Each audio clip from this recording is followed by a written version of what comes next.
and my teacher, Madam Jocelyn Koternovak, was in front of the classroom, and she kind of peered out. She kind of put half her body out there and came back in, and you could see the look of color and panic quickly drain from her face. In those seconds, she said, "Get on the floor," called 911. Someone else recalled hearing her say, "And get in the back of the room."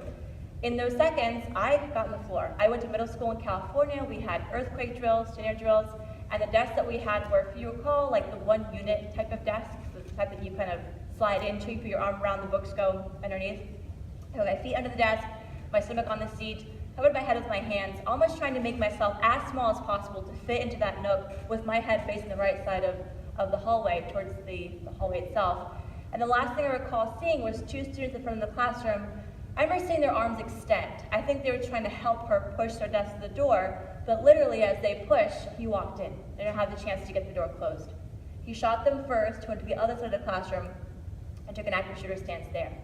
From hearing him in the hallway to that last third air was maybe 5 to 7 seconds. It was incredibly, incredibly fast. And as he got there, I looked up because I'm thinking whatever is outside in the space is now here in our room. It's a lot louder. And I see the top torso of a man. I'm on the floor, so I can't see his pants.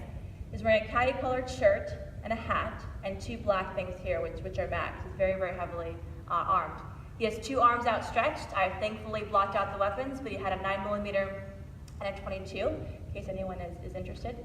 He doesn't say anything, he doesn't pause, he just opens fire, goes down to the people one by one by one. And it felt very methodical, it felt very intentional, it felt very purposeful. And for a few seconds, I thought it was a prank, because your mind tries to put logic and reasoning, trying to explain what's happening, and no one had ever told me that someone might walk into our French class and open fire.